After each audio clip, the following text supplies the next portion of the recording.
So get this nice and clean. My kids are arguing in the background instead of getting along like they're supposed to. Maybe they can change their behavior. Right now, no.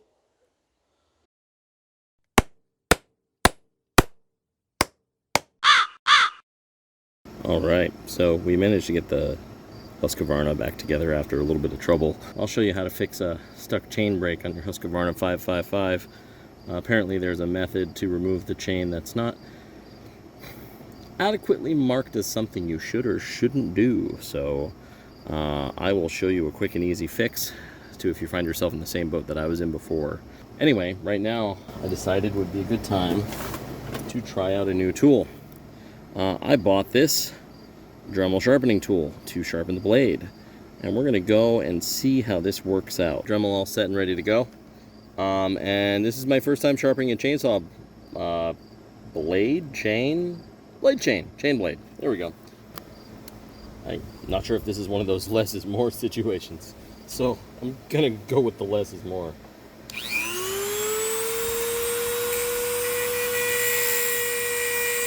What I'm essentially doing here, because I'm not really sure when I'm at sharp enough, is making sure that I have good clean metal showing. And that should take down all the worn components. I'll get this to use tomorrow, cutting down some logs that are blocking the driveway. We'll get a good idea whether or not I've managed to do a good job sharpening. It can't be any worse than where we're at right now.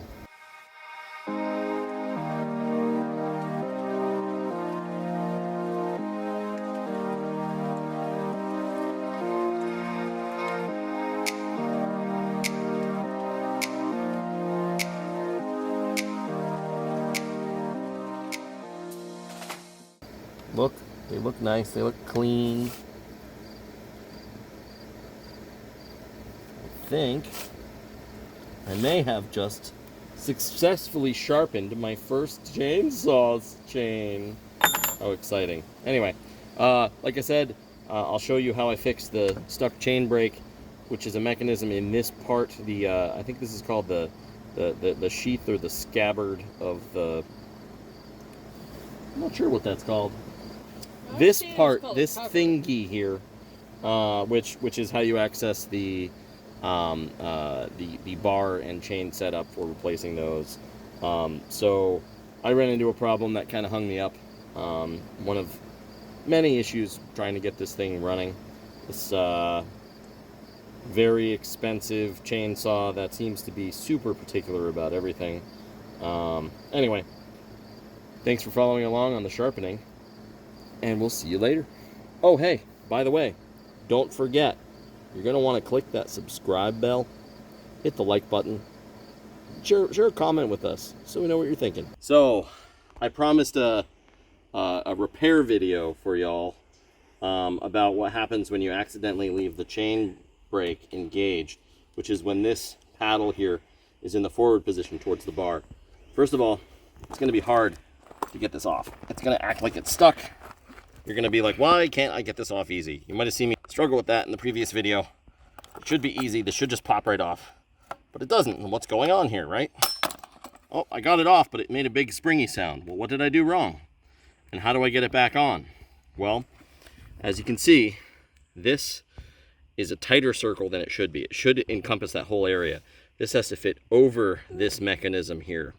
So what happens is if you leave the chain brake in the forward position, which I'm assuming it should be highlighted very brightly somewhere in the manual, which I did not receive with this machine, that you should be releasing the chain brake prior to removing this component. The problem is now that this is engaged, you won't be able to get it to fit on here properly.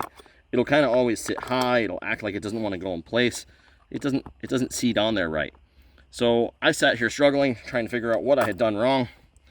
And I could find a bunch of videos online of how to fix ones that had a different setup up in this area, but nothing like this. And then there's an easy solution. So what you need to do is you need to put the chain brake in the forward position and then attempt to set this in place. Now you're still not going to be able to fit the braking spring over the mechanism, so just try to get it to fit best you can. You're hoping to get it to kind of slide in like that. Now hold it tightly in place, and while you do, you're going to do this, and you're going to release that brake.